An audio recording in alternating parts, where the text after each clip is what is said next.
Ya, oke, kita mulai Pak, Bu. Eh, jadi saya mulai bagaimana cara masuk di SIMRS. Eh, untuk masuk di SIMRS kita menggunakan browser. Jadi diharapkan di unit komputer yang akan dipakai di UGD nanti sudah terinstall Chrome. Untuk maksimal jalannya SIMRS ini kita menggunakan Chrome, walaupun bisa juga kita menggunakan Mozilla. Tapi untuk maksimum jalannya sebaiknya kita menggunakan Chrome. Saya menggunakan Chrome di sini.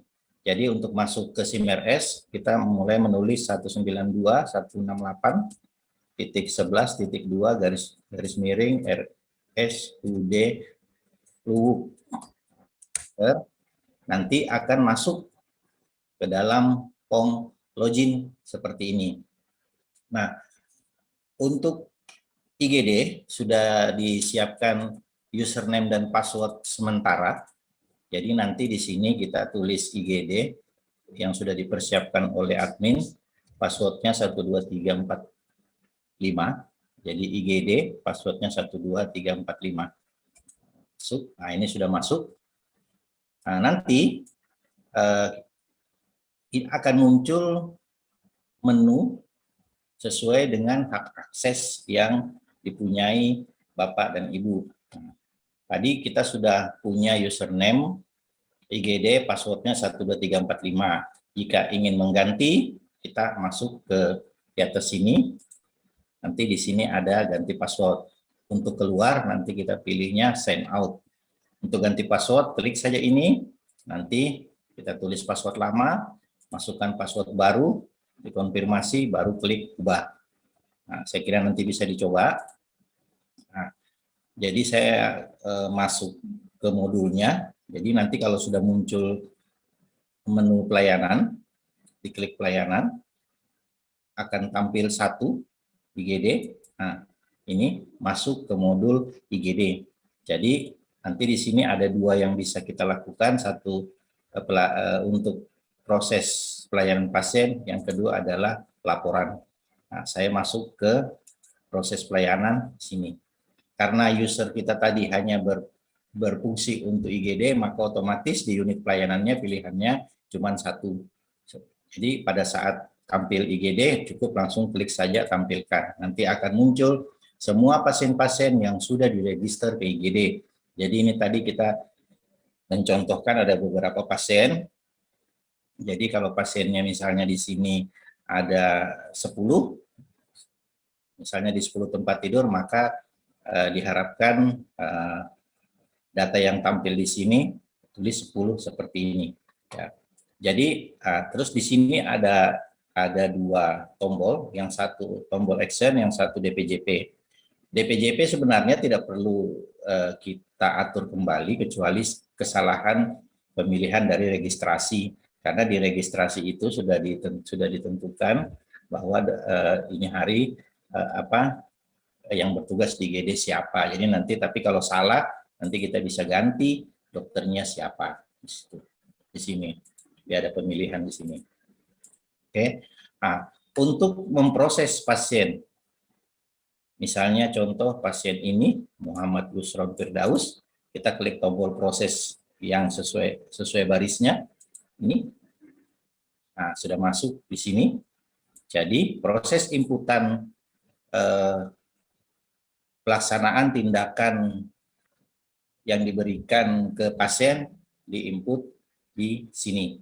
Jadi saya ulangi, ini tombol proses. Saya akan memproses Muhammad ini Yusron Firdaus, saya klik, nah, muncul di sini. Jadi yang dilakukan di UGD apa? Ini ada tindakan, nanti semua tindakan-tindakan yang dilakukan di-input di sini. Pemakaian obat dan BHP di-input di sini. Jika ada pemakaian O2, nanti di-input di sini. Jika membutuhkan konsul dokter selain dokter UGD, nanti ada kunjungan dokter, di sini ada pilihan konsul dan yang lainnya. Jika ada membutuhkan inputan transfusi atau kantong darah, diinput di sini. Jika sudah selesai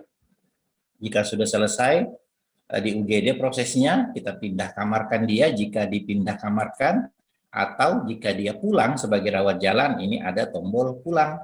Jadi kalau nanti tombol pulang ini diklik, maka pasien ini dianggap sebagai rawat jalan. Tapi kalau nanti dia dipindah kamarkan kemana, maka dia dianggap langsung sebagai pasien rawat inap. Gitu. Yang ini instalasi jika ada pasien ingin melakukan pemeriksaan di laboratorium, atau radiologi, atau nanti dikirim, kalau IGD Pomek misalnya dikirim ke kamar bersalin, kalau dia misalnya dari IGD langsung ke kamar operasi bisa, atau ke forensik, misalnya kamar jenazah atau pemeriksaan apa. Nah, di sini prosesnya. Selanjutnya penunjang ini untuk melihat apa yang sudah hasil-hasil pemeriksaan. Selanjutnya ini resep. Resep ini berfungsi untuk kita menginputkan resep secara elektronik. Mungkin kemarin menggunakan resepnya yang ditulis. Nah, nanti diharapkan saat menggunakan SIMRS ini resep kita secara elektronik. Jadi langsung ditulis di sini. Nanti depo tinggal membuka. Mungkin di UGD kan ada deponya. Nanti depo tinggal membuka. Jadi pasien atau keluarga pasien atau perawat cukup menyebutkan nomor RM-nya, nanti depo UGD tinggal membuka, atau apotek mana saja tinggal membuka. Oh, sudah ada daftar obatnya, tinggal diproses, seperti itu. Oke, kita mulai kembali dari awal. Di sini tindakan. Nah, tindakan ini kita menginput semua tindakan-tindakan yang dilakukan terhadap pasien. Contoh misalnya, dokternya jika memang sudah benar, pilih ini, pelaksananya siapa, misalnya di sini, misalnya saya pilih Alpian, misalnya ini pelaksananya, tindakannya, nah, misalnya tindakan anggaplah infus. Oke, pasang infus dilakukan oleh ini, dan siapa, kalau misalnya berdua, ya mungkin berdua ya, mungkin sama siapa ya, misalnya ya nanti disesuaikan saja, misalnya ini. Nah, terus setelah semua sudah terisi, maka langsung, oh ini dilakukan oleh perawat, ini perlu diklik, dilakukan oleh perawat, ya. Nah, ini karena dia pasien umum, otomatis tertulis berlaku umum di sini. Kalau nanti contoh saya pasien BPJS, nanti dia pasien BPJS. Sebentar kita contoh pasien BPJS. Ini simpan, gitu ya. Kalau ada tindakan lagi, misalnya di EKG pasiennya, ya cukup ditulis saja EKG, ini dipilih. Nah, kalau tidak ada perubahan di sini, maka langsung simpan saja. Ini. Ada lagi, misalnya pemasangan, misalnya injeksi apa, misalnya ya, atau sembarang ya. Ini saya pilih misalnya. Nah, kalau ada perubahan, maka pilih. Bagaimana kalau ada salah? Misalnya, oh salah ini, cukup diklik saja yang mau kita hapus. Nah, jadi ada yang mana yang mau kita hapus. Yang ketiga misalnya, saya klik hapus. Nah, yang ini juga salah, saya perlu edit. Saya klik saja edit. Yang ini tombol biru edit, tinggal saya ganti mana yang perlu diganti. Setelah itu klik save lagi. Nah. Oke ya. Ini penginputan tindakan. Kalau jadi diinput saja tindakan-tindakannya. Nah, selanjutnya pemakaian BHP atau obat. Jadi jika ada BHP atau obat yang dipakai tidak menggunakan resep, maka diinput di sini. Kalau dia menggunakan resep, nanti diinputnya di sini. Jadi bedanya pada saat dia menggunakan resep, artinya obat itu mengambil di depo, maka inputnya di tab resep.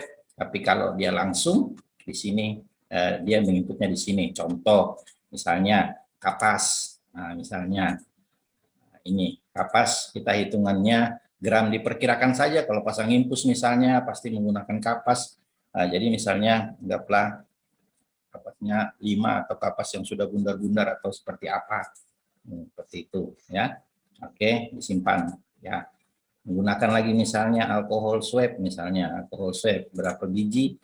1 misalnya, ya. Ada lagi, nah, misalnya kalau dia misalnya menggunakan handscoon-nya mau dibuat juga, ya tinggal dipilih di sini. Ya. Jadi prosesnya tinggal memilih BHP-nya atau obat yang mau dipakai, kita tinggal memilih. Nah, saya berikan lagi contoh satu, misalnya tadi sudah alkohol, sudah kasa ya, kasa sudah ya, kasa, misalnya kasa ini kasa steril, nah, 1 misalnya, nah, sudah. Jadi seperti itu. Saya ulangi lagi bahwa yang diinput di sini adalah BHP atau obat yang tidak diresepkan. Ya. Kalau diresepkan nanti diinputnya di sini. Ya. Selanjutnya pemakaian O2, jika pasiennya menggunakan O2 pada saat di UGD, ya tinggal tulis di sini prosesnya adalah liter. Jadi misalnya dia menggunakan 20 liter, ya tinggal diklik 20 liter, baru klik simpan. Seperti itu. Kalau salah, edit saja, ya salah, ternyata dia menggunakan 15, ya begitu. Begitu seterusnya, kalau misalnya berapa kali, ya di input saya di sini. Nah, jika di IGD membutuhkan konsul dokter, nanti kita pilih di kunjungan dokter, di sini ada pilihan konsul dokter spesialis. Nah, misalnya, anggaplah, misalnya, ini tidak perlu mencari dokter sebenarnya ya, tidak perlu mencari dokter sebenarnya. Kalau mencari kan lama, kita cukup misalnya nanti menulis potongan nama dokter, misalnya saya tulis di sini potongannya tadi misalnya saya pilih dokternya Ernita, nah itu sudah muncul, baru saya tulis Erni, sudah muncul ini Ernita. Jadi tidak perlu harus dicari satu-satu begitu, kalau dicari lama. Oke, konsul spesialis, simpan, nah masuk. Ada lagi, nah di input lagi, seperti itu. Untuk kantong darah, jika memang misalnya pasien yang misalnya memerlukan kantong darah pada saat IGD, memerlukan transfusi darah, ya ditentukan dia golongan darahnya apa, misalnya 1 kantung, nah, tulis di sini, klik. Oke, jadi seperti itu. Jadi sebenarnya proses dari tindakan pemakaian BHP, O2, kunjungan dokter, prosesnya sama, tombol-tombolnya juga sama.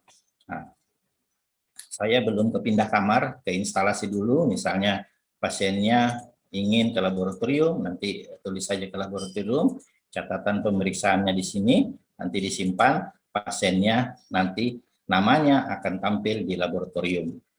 Nanti hasilnya akan tampil di sini. Nah, oke. Jadi saya belum menjelaskan pindah kamar ya. Selanjutnya resep. Nah, resep ini seperti saya katakan tadi, secara elektronik kita catatnya di tab resep. Ini juga simple, karena kita pilih dulu dokternya, misalnya dokter Lucy, misalnya obatnya, misalnya memerlukan, misalnya ini, sida berapa, 5 misalnya. Nah, ini jika ada yang perlu ditulis, simpan. Jika ada lagi, kalau dokternya sama, lanjutkan saja. Misalnya apalagi obatnya 2, kalau sama ini, nah, misalnya simpan. Begitu seterusnya. Nah, tidak sulit. Kalau mau menghapus, tinggal diklik ini, hapus. Ya. Misalnya furosemide 10. Di IGD biasa paling 1, hanya untuk pada saat itu saja misalnya. Nah, jadi nanti daftar obat ini akan tampil di depo UGD atau di apotik. Nah, pada saat nanti dia proses, nanti ini akan hilang. Jadi pada saat depo atau apotik utama sudah memproses resep ini, maka dia akan hilang. Tapi kita masih bisa melihat di sini, di tab penunjang ada resep. Ini kalau sudah diproses, nanti dia akan tampil di sini. Oke. Nah, selanjutnya pindah kamar. Nah, ini pindah kamar. Pada saat pasiennya ternyata harus rawat inap, maka pasiennya tentunya dipindahkan ke kamar. Kalau dipindahkan, ya, maka dipilih kemana. Misalnya dia ke Cempaka misalnya, nah, nanti pilih di sini. Nah, biasanya untuk menentukan kamar ini kan ada koordinasi antara IGD dengan dengan unit yang akan dituju. Misalnya anggaplah menurut informasi dia akan ditempatkan di Cempaka kamar 1. Nah, kalau sudah tinggal disimpan. Maka dia sudah terdaftar ada sekarang di Cempaka di kamar yang ditentukan. Kalaupun nanti pemilihan kamar ini salah, tetap akan diperbaiki di unit Cempaka, tidak masalah. Diperhatikan tadi tombol pulangnya sudah hilang. Di sini sudah hilang tombol pulangnya karena pasiennya sudah di Cempaka, berarti IGD sudah tidak bisa lagi memulangkan pasien. Tadi kan IGD memindahkan pasien. Kalau nanti dibuka Cempaka, Cempaka yang bisa memulangkan pasien. Tapi kalau salah kirim bagaimana? Nanti Cempaka atau bagian admission bisa mengembalikan dia ke UGD. Bisa. Jadi bisa mengembalikan dia ke UGD. Seperti itu. Oke Bapak Ibu, sampai di sini ada pertanyaan karena di IGD prosesnya adalah seperti ini.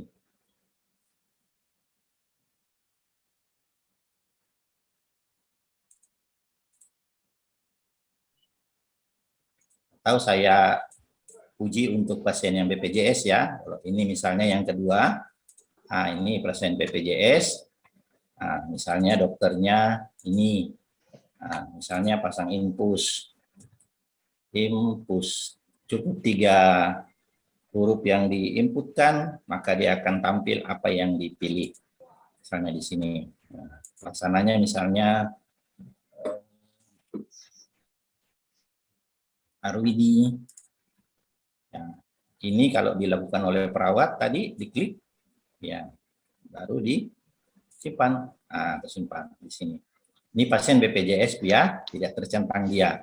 Kalau misalnya ada satu tindakan, misalnya ini, tetapi dia, misalnya dia dilakukan oleh dokter, terus, tapi dia sifatnya tidak ditanggung oleh BPJS, dia berlaku umum, maka nanti yang diklik ini.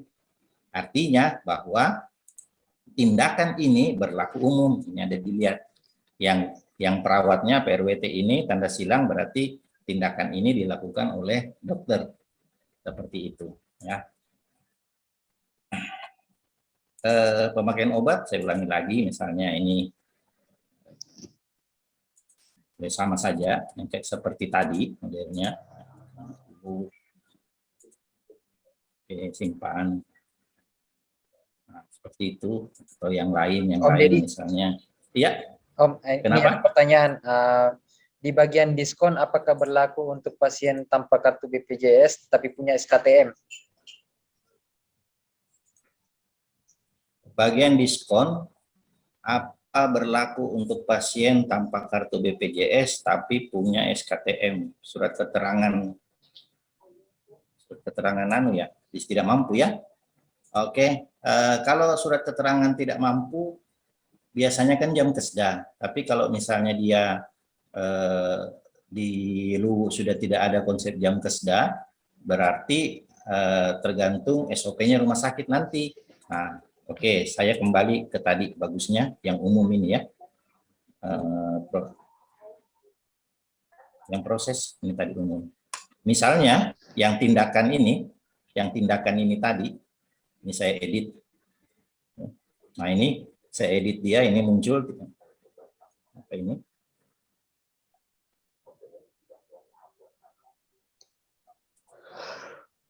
Nah ini misalnya pasang infus. Kalau dia berlaku umum terus ingin didiskon, nanti diskon persennya ditulis di sini. Sebenarnya diskon persen ini memang berlaku jika dia tercentang berlaku umum.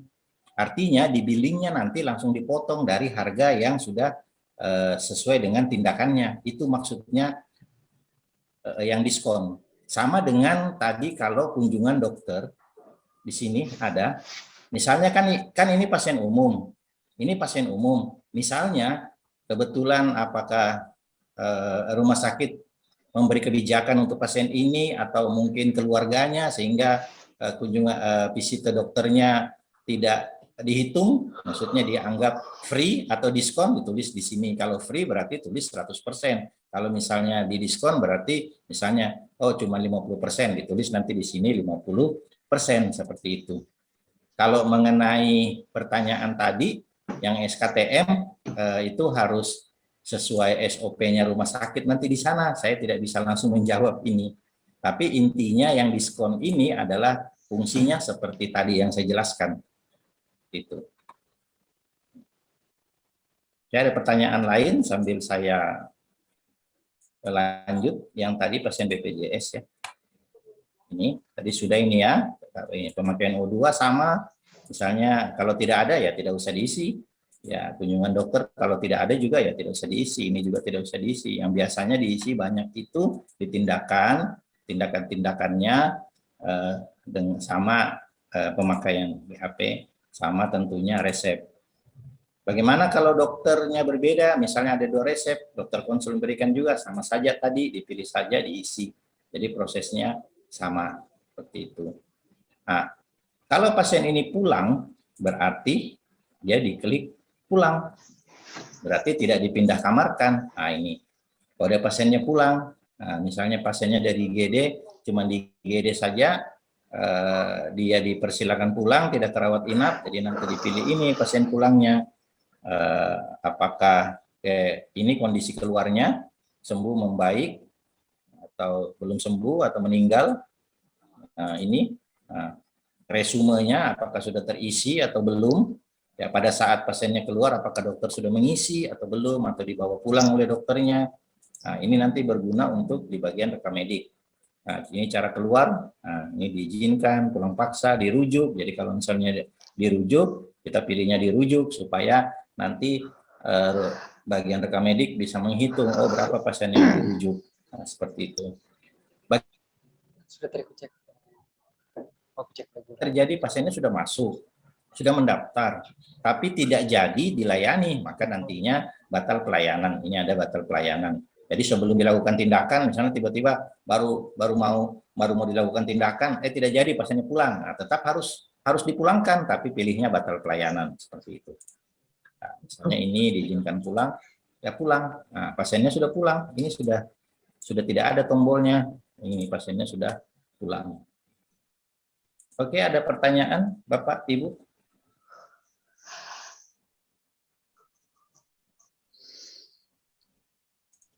Om, ada pertanyaan lagi. Om, pertanyaannya kalau dia pesan Ya. BPJS tapi beli obat di luar karena obat di apotek kosong, apa perlu juga dimasukkan datanya? Tidak. Jadi kita tentunya tidak mungkin kita masukkan datanya di sini. Misalnya kalau kita belum tahu apakah apotek ada atau tidak, ya tidak apa-apa diinput saja. Nanti kan apotek yang akan mengarahkan. Tapi kecuali kita sudah pasti deponya bilang atau ada obat khusus yang diberikan oleh dokter yang memang sudah ditahu bahwa tidak ada, atau tidak ditanggung oleh BPJS misalnya, ya tentunya dia harus dibeli di luar, maka itu harus diresepkan, harus resep keluar. Jadi yang diinput di dalam tab resep sini, ini adalah yang akan diproses di apotek utama atau di depo, seperti itu. Mengenai proses penggantian uangnya, itu proses di keuangan, bukan proses di sini.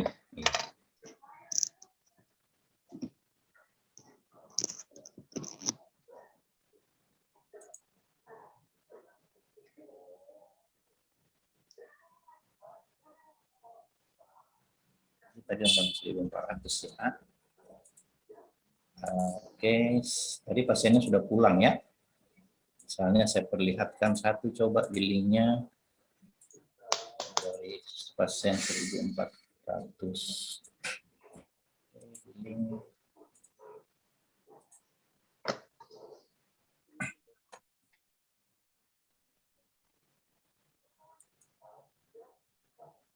Nah, ini Bapak Ibu bisa dilihat. Jadi nanti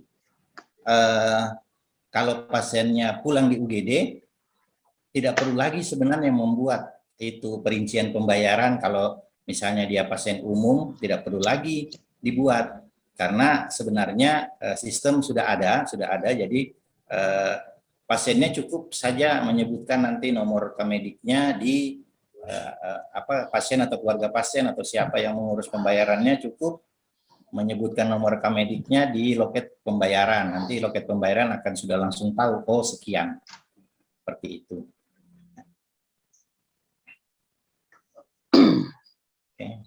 Proses ini adanya di loket pembayaran. Saya cuma tampilkan seperti itu.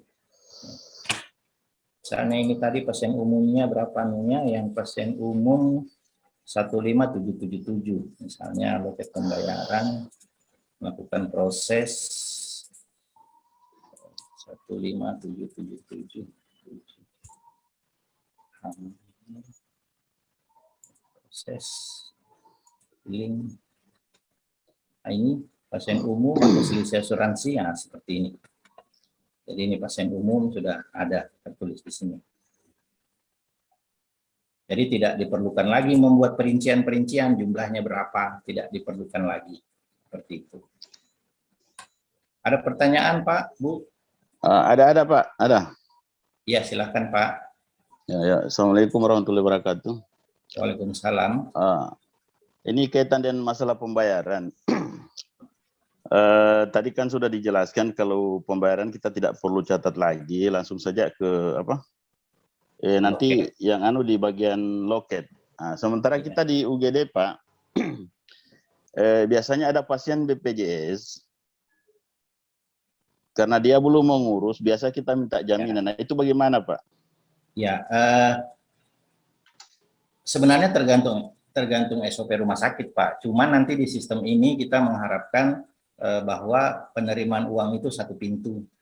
Penerimaan uang satu pintu. Kalau misalnya satu pintu, berarti pasiennya tetap dia harus menyerahkan uang jaminan itu di loket jika SOP rumah sakit menginginkan penyerahan itu dilakukan di loket.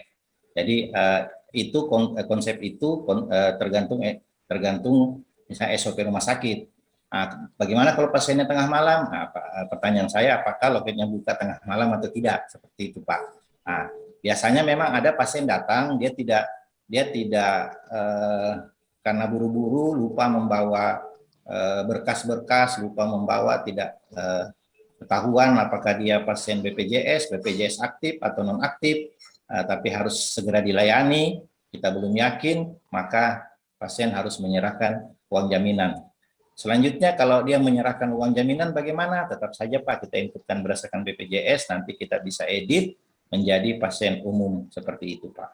Jadi tidak ada masalah Pak. Sedangkan masalah proses penyerahan uang tadi itu tergantung SOP rumah sakit Pak. Kalau di sistem ini penyerahannya harus di loket pembayaran. Tapi kalau misalnya SOP rumah sakit uangnya disimpan saja di UGD, itu tergantung SOP rumah sakit. Oke. Terus begini Pak, biasa kan ada pasien yang mungkin kan ada keluarga dari pejabat atau bagaimana. Ya.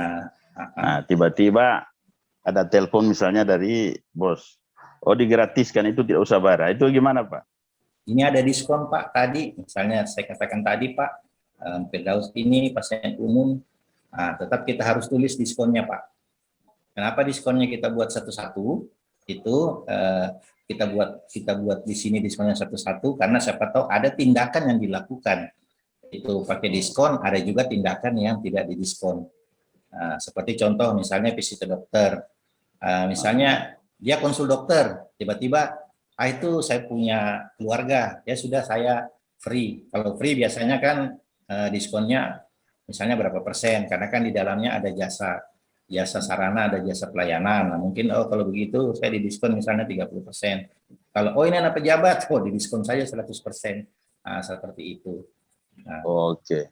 Ya, tidak ada masalah itu Pak. Masalah itu jelas kasus-kasus seperti itu harus tercover di SIMRS karena di semua rumah sakit kita di Indonesia pasti terjadi seperti itu. Karena ya misalnya anaknya anggota DPR lah, anaknya pejabat lah, itu pasti ya begitulah Pak. Pasti akan ada terus, makanya di sistem itu sudah disiapkan diskon.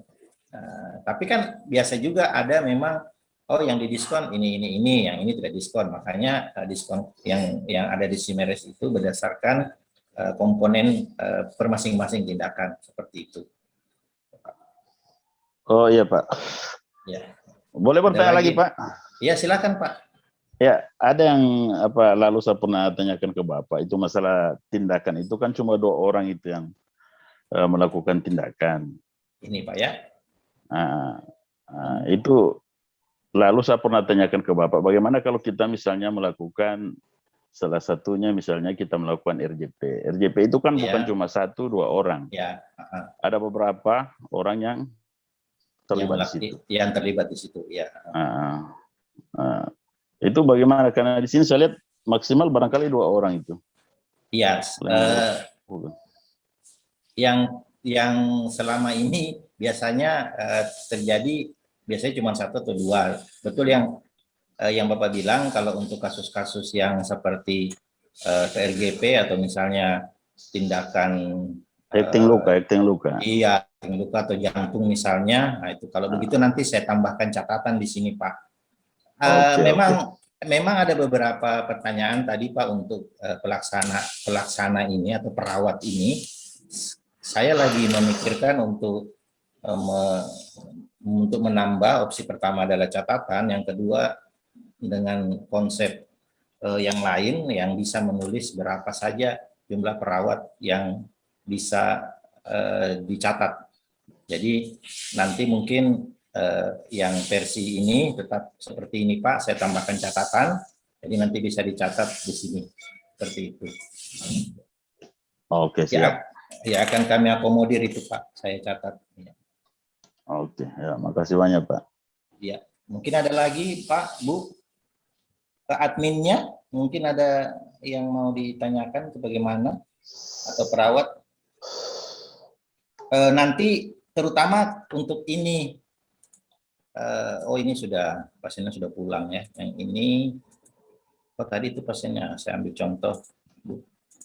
Satu sembarang yang lain kamar. Nah ini, tolong nanti diperhatikan Bu, kalau misalnya admin pun sudah tidak ada, maksudnya adminnya pulang jam berapa, jam 2 atau jam 4 atau jam berapa, terus tiba-tiba tengah malam misalnya pasiennya pindah kamar, kemana misalnya seperti itu, tolong dilakukan proses pindah kamarnya supaya kita punya dashboard itu real time. Oh pasiennya sudah pindah seperti itu. Terus saya tidak bisa pindahkan Pak karena saya belum input tindakannya, tidak masalah, pindahkan saja dulu. Misalnya contoh pasiennya masuknya jam 10 malam. Tiba-tiba dilakukanlah tindakan-tindakan, tapi adminnya sudah tidak ada, yang harus bertugas misalnya adminnya contoh, misalnya itu tidak ada, dia harus dipindahkan saja dulu, perawat bisa pindahkan saja atau siapa yang bertugas supaya dia pindah misalnya ke Cempaka, pindahkan dulu, terus yang tindakannya bagaimana, nanti besok bisa, seperti itu. Karena selama pasiennya belum, untuk pasien BPJS pasti dia punya nama ada, tapi kalau sudah ditutup juga maka daftar pasiennya di sini sudah hilang namanya pada saat pasiennya sudah dianggap pulang dan disahkan oleh pengelola, misalnya loket, dinyatakan sudah inputan selesai. Nah, maka kalau inputan selesai maka namanya akan hilang seperti itu. Begitu juga kalau pasien pulang, kalau pasiennya pulang, ya dipulangkan saja kalau memang dia pulang, supaya kan nanti di laporan kita di Kemenkes itu kan ada ketersediaan bed IGD. Kalau nantinya misalnya pasiennya tidak dipulang-pulangkan, misalnya ada 20, padahal ketersediaan tempat tidur kita misalnya cuma 10, ya tentunya salah, makanya penuh terus, padahal realnya pasien kita di IGD cuma 5. Karena kita tidak pulangkan atau pindah kamarkan, maka dia dianggap ada di IGD seperti itu. Ya.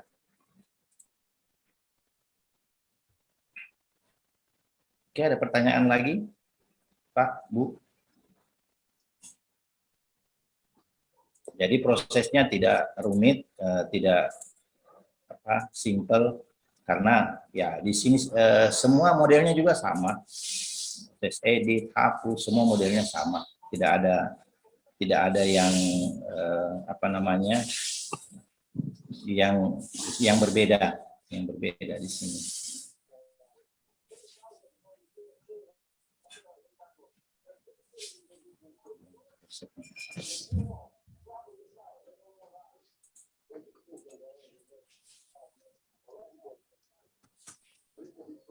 Oke, ada lagi?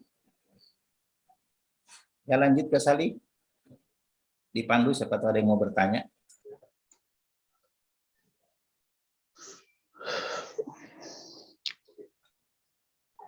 Silakan Pak, Bu, jika ada yang ingin ditanyakan.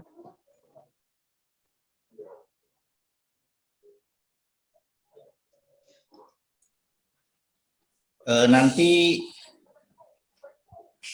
dicek saja apakah unit di UGD sudah bisa melakukan inputan, maksud saya bisa mencoba, bisa menguji coba aplikasi ini.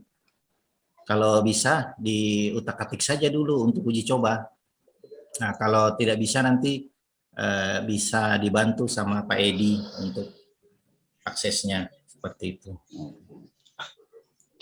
Oh iya Pak. Ya. Untuk Halo. informasi, iya Pak, Pak. Silakan Pak. Oh, ya kebetulan saya tadi belum kedengaran. Itu masalah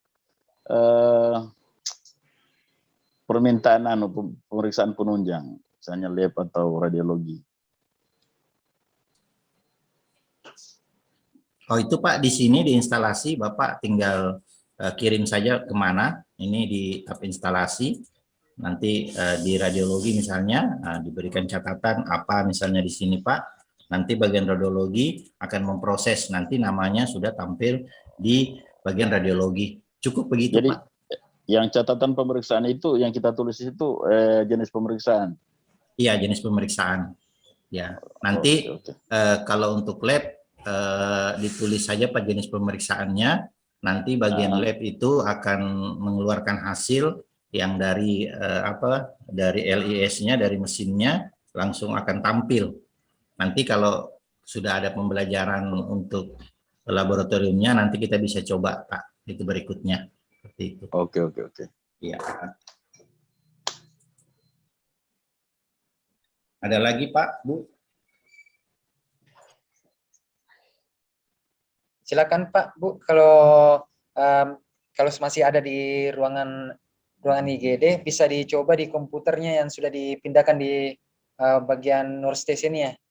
Bisa langsung dicoba, dibuka. Oh, sudah jalan ini Pak? Iya, sudah bisa dicoba-coba dulu Pak, Bu, diotak-atik dulu. Iya, di dalamnya sudah ada beberapa pasien Pak yang mungkin dimasukkan seperti tadi saya input itu kan langsung dari server Pak. Jadi cuman mungkin tidak real time, ya kan ini hanya untuk uji coba, tidak real time seperti pasien yang kondisi sekarang. Ini hanya pasien yang kita uji. Nah, nanti yang penting sudah dipahami cara inputnya yang di tab ini. Oh, seperti ini caranya. Kalau nanti ada yang mau ditanyakan, nanti setelah sesi BIMTEK ini selesai, nanti bisa ditulis Pak di grup. Nah, misalnya kalau ini seperti apa, nanti tulis kami akan jawab, kalau perlu telepon kami akan telepon. Seperti itu. Oke, siap. Iya Pak, dan Bu, jika ada yang belum mengisi absen bisa mengisi absen terlebih dahulu bisa dilihat di chat Zoom-nya.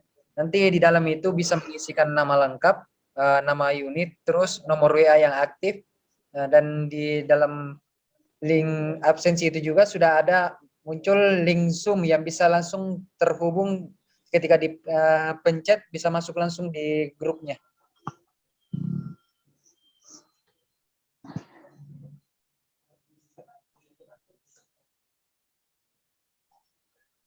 Silakan Pak, Bu, jika ada ingin ditanyakan.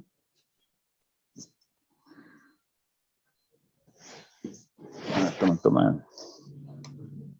Jadi nanti juga untuk rekaman Zoom meeting hari ini nanti kami upload ke YouTube yang bisa dilihat nanti sebagai bahan petunjuk untuk penggunaan SIMRS.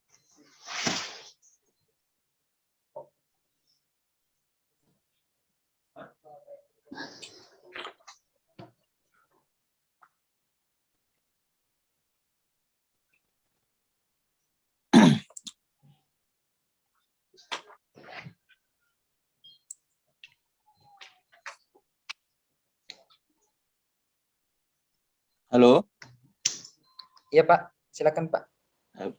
saya mau bertanya. Ini kalau kita sudah menggunakan SIM-RS ini, apakah kita masih menggunakan semacam status begitu lagi? Seandainya kita sudah input di sini, apakah kita tulis juga di statusnya juga, atau bagaimana? Iya, saya jawab Pak ya. Jadi SIM-RS itu ada dua Pak, SIM-RS yang berhubungan dengan administrasi yang seperti ini, maksudnya pencatatan tindakan-tindakan, atau SIM-RS yang bersifat di sini elektronik medical record. Kalau SIM-RS kita bersifat elektronik medical record sudah diakui sebagai elektronik medical record, memang tidak diperlukan lagi menulis status, tapi itu prosesnya panjang, proses pengujiannya panjang. Jadi untuk yang sekarang ini kita sifatnya sistem informasi manajemen ini yang berhubungan untuk pelayanan dan untuk informasi ke pasien seperti itu. Tetap proses-proses yang ada di biasa map status itu tetap kita lakukan penulisan seperti itu. Ya. Oh ya, oke. Artinya program ini cuma untuk apa ya, manajemen begitu, biar Ya. lebih terarah ya. Ya, dan prosesnya bisa lebih cepat. Misalnya contoh ke billing, kita bisa lebih cepat, kita bisa memunculkan dashboard untuk manajemen bahwa oh pasien ini di sini, dan untuk kebutuhan bridging ke Kementerian Kesehatan, misalnya ketersediaan tempat tidur, apalagi misalnya kalau di Buwu ada isolasi, ruang isolasi ya, yang untuk COVID itu kan pelaporannya kalau kita manual mungkin nanti ada adminnya baru bisa kita lakukan. Tapi kalau dengan sistem ini kita tidak perlu menggunakan admin Pak, karena sistem otomatis akan mengirim ketersediaan tempat tidur, jumlah pasien dan segala macamnya langsung terbridging ke Kementerian Kesehatan seperti itu. Begitu juga misalnya contoh bagian registrasi nanti dengan SIM-RS ini, kalau pasien BPJS yang sudah terbiasa menggunakan mobil JKN, nanti dia melakukan proses pendaftarannya juga bisa di situ. Maksudnya dia bisa ambil nomor antrian, bisa melakukan proses pendaftaran di mobil JKN-nya BPJS. Nah, seperti itu. Jadi kalau misalnya pendaftaran itu ke UGD, nanti mendaftar di mobil JKN akan otomatis terdaftar namanya di sini, di layar ini, sehingga Bapak tahu bahwa oh ada pasien yang menuju ke sini misalnya seperti itu. Ya. Karena item-item di map status itu sangat banyak, misalnya pasien yang kondisi pasien waktu masuk segala macam kan Pak, itu banyak. Itu tetap yang di checklist itu tetap dilakukan di situ, karena biasanya pemeriksaan akreditasi masih tetap harus menggunakan map status seperti itu. Begitu Pak. Oke. Oh iya Pak, saya mau tanya juga ini mengenai tadi kan ada di bagian pemeriksaan itu yang ke laboratorium, ke radiologi. Ya. Itu kan kita kan di UGD itu ada kalau macam ibaratnya pengantar. Ya. Nah, kalau kita menggunakan ini, apakah itu pengantar itu masih dipakai, maksudnya untuk kan biasa kan kita ambil darah, terus pengantarnya itu kita antar ke radiologi ke sana. Nah, kalau pakai ini bagaimana? Apakah kalau seperti itu? Kalau ditulis di catatan pemeriksaan sini Pak, misalnya di sini ditulis lengkap semua, seharusnya sudah tidak lagi, karena nanti pihak laboratorium sudah akan langsung membaca seperti itu. Ya, kalau sulit, saya ada rencana untuk membuatkan checklist langsung sebenarnya Pak. Kalau karena saya pernah lihat laboratorium, biasanya sih kita cukup menulis di sini, Tapi kalau dirasa sulit, nanti kita bisa menggunakan checklist pemeriksaan apa yang dilakukan sehingga dia otomatis masuk di catatan sini supaya tidak mengetik lagi. Nanti saya tambahkan itu, Pak. Ya. Oh iya ya Pak, lebih Ya. bagus kalau ada checklistnya kan? Ya, supaya tidak Karena repot kan- menulis. Iya, iya. Karena kan kalau pemeriksaan laboratorium kan tidak ada yang berubah, Iya. paling cuma beberapa saja. Ada beberapa kadang tambahan, tapi tidak masalah, Ya. nanti dimasukkan di master data. Kalau ada tambahan pemeriksaan, Ya, yang penting kan pemeriksaan itu sudah pasti ada di laboratorium, maka dia akan ditambahkan di master data jenis pemeriksaannya, seperti itu. Iya, selama yang penting ada di laboratorium. Di laboratoriumnya, ya. Nanti berarti ini berlaku juga dengan radiologi. Dengan radiologi, ya. Jadi kalau jadi dia berlaku ini Pak ke radiologi, bisa juga sih kalau maksudnya seperti ini juga kalau dari UGD ke misalnya ke HD, tiba-tiba harus langsung ke HD, nanti kita dorong ke HD. Kalau dari IGD misalnya pasiennya meninggal ke kamar jenazah, nanti kita ke forensik, seperti itu Pak. Nanti ya seperti itu. Ya. Oke, sudah. Ya. Sudah jelas. Ya. Oke, ada lagi Lagan Ghazali di Pandu. Gimana Pak? Gimana Pak, Bu? Ada lagi yang ingin ditanyakan? Oh, iya ada lagi Pak. Ya Pak, halo. silakan. Ya. Ini bagaimana kalau kasus pasien kayak sekarang ini kan pasien COVID kan membludak. Biasanya kita dari rumah sakit ada yang dirujuk ke Darkop. Nah, itu gimana itu prosesnya?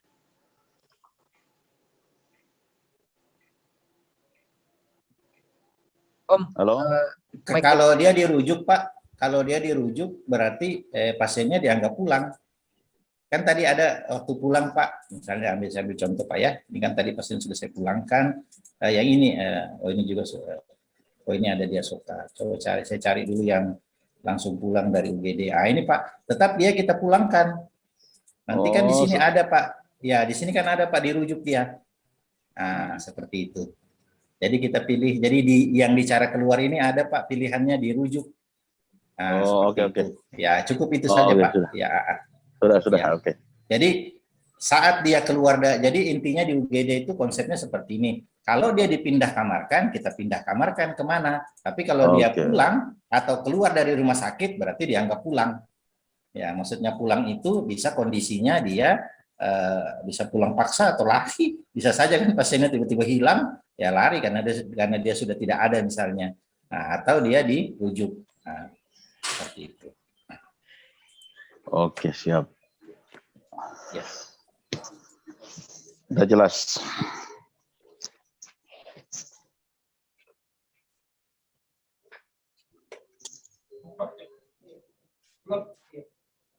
Bagaimana Pak, Bu? Masih ada yang ingin ditanyakan? Atau sudah jelas? Atau sudah cukup Pak, Bu? Iya, saya rasa sudah cukup jelas ini. Kalaupun misalnya ada yang barangkali kita perlu tanyakan, barangkali bisa kita langsung hubungi atau melalui grup saja, Pak. Ya, nanti setelah mengisi absen, kami invite di grup. Oke. Nanti kan ada link video ini Pak, BIMTEK, nanti bisa ditonton kembali. Teman-teman juga yang belum sempat, perawat-perawat lain yang di UGD yang belum sempat ikut pada sesi BIMTEK di ini bisa melihat di YouTube. Oh ini tadi ini yang dibahas, seperti itu. Nanti supaya bisa mencoba sendiri, itu Pak. Oke, siap. Jadi mungkin untuk beberapa hari ini bisa dicoba langsung di komputernya yang ada di ruangan, bisa tinggal membuka URL-nya yang seperti tadi 192.11.2/RSUD-Luwu. Dan untuk user dan password IGD, tulis IGD huruf kecil semua, passwordnya 1-5. Nanti kami kirimkan di grup Pak, Bu. Oke. Mungkin sekian untuk BIMTEK, sesi BIMTEK IGD hari ini. Terima kasih Om Deddy, terima kasih Pak Cokan Dusu, terima kasih Pak Ipat, dan terima kasih teman-teman dari GD yang lain. Terima kasih juga Pak Dimas dan Pak Faisal. Saya akhiri dengan ucapan alhamdulillah. Assalamualaikum warahmatullahi wabarakatuh. Sehat selalu Pak, Bu. Terima kasih. Ya.